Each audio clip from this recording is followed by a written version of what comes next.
नमस्कार दोस्तों। पिछले कुछ दिनों से सोशल मीडिया पर एक सवाल लगातार पूछा जा रहा है। आखिर खान सर को अचानक इतनी हेट क्यों मिल रही है?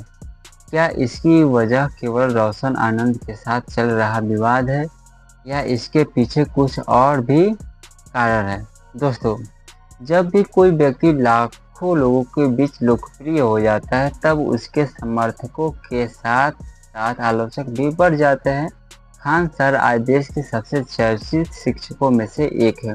उनके वीडियो करोड़ लोग देखते हैं, उनकी क्लासेस में हजारों छात्र पढ़ते हैं और सोशल मीडिया पर उनकी बड़ी फैन फॉलोइंग है। लेकिन लोकप्रियता का दूसरा पहलू भी होता है। जितनी बड़ी पहचान उतनी बड़ी जांच पड़ताल और उतने ही बड़े विवाद। वर्तमान विवाद में रोशन आनंद और खान सर के समर्थकों के बीच सोशल मीडिया पर देखी बहस देखने को मिल रही है। दोस्तों, दोनों पक्ष अपने अपने तर्क दे रहे हैं। ऐसे माहौल में कई लोग बिना पूरी जानकारी के किसी एक पक्ष का समर्थन या विरोध करने लगते हैं।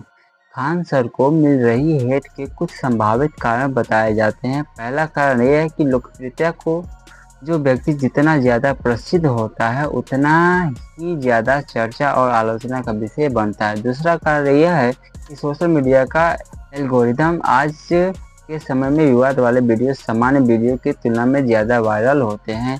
इसीलिए कई पेज और चैनल विवाद को बढ़ाकर दिखाते हैं। तीसरा कारण यह है कि फैन वार। जब दो बड़े नामों किसी विवाद में आते हैं, उनके समर्थक आपस में भिड़ जाते हैं। धीरे धीरे बहस व्यक्तिगत आरोपों प्रत्यारोपों में बदल जाती है। चौथा कारण यह है कि अधूरी जानकारी। बहुत से लोग पूरी खबर जाने बिना केवल छोटे छोटे क्लिप देखकर राय बना लेते हैं।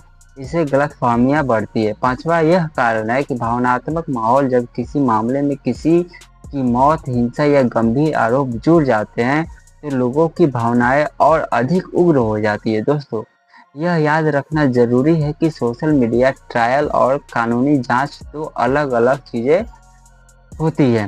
किसी भी व्यक्ति के बारे में अंतिम निष्कर्ष तथ्यों और जांच के आधार पर ही निकाला जाना चाहिए। आज सोशल मीडिया पर जो हेट दिखाई दे रही है, उसका बड़ा कारण भावनाएं, अधूरी जानकारी, फैन वार और वायरल कंटेंट की दौड़ भी हो सकती है।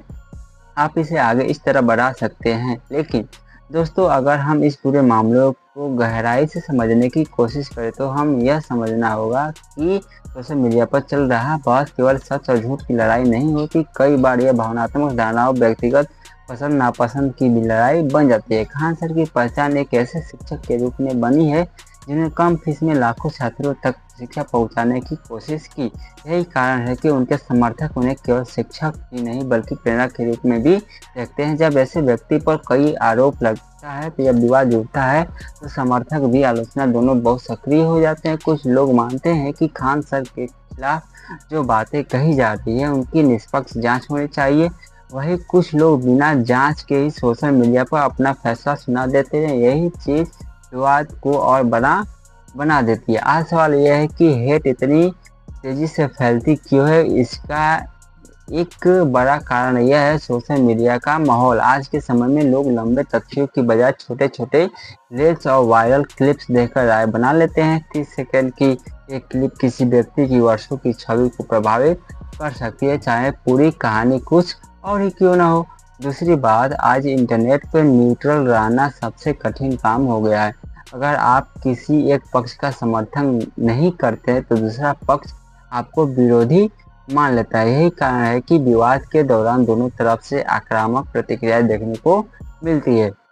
इसके अलावा कुछ कंटेंट क्रिएटर और पेज भी विवादों को बढ़ाने में भूमिका निभाते हैं, क्योंकि विवाद से व्यूज आते हैं, व्यूज से कमाई होती है और कमाई से चैनल बढ़ता है। इसलिए कई बार तथ्यों से ज्यादा भावनात्मक बातें वायरल होती है। दोस्तों, इतिहास गवाह है कि जब भी कोई व्यक्ति बहुत ज्यादा लोकप्रिय हुआ है, उसे प्रशंसा के साथ साथ आलोचना भी मिली है, चाहे वह शिक्षक हो, अभिनेता हो, खिलाड़ी हो या फिर नेता हो। लोकप्रियता और विवाद अक्सर साथ साथ चलते हैं, लेकिन एक जिम्मेदार दर्शक होने के नाते हमारी जिम्मेदारी क्या है? हमारी जिम्मेदारी है कि हम किसी भी वायरल पोस्ट को अंतिम सत्य न माने। हमें अलग अलग स्रोतों से जानकारी लेनी चाहिए, आधिकारिक बयानों को देखना चाहिए और जांच पूरी होने का इंतजार करना चाहिए। क्योंकि आज जिस व्यक्ति को लोग बिना सबूत दोषी मान रहे हैं, कल जांच में तस्वीर बिल्कुल अलग भी निकल सकती है।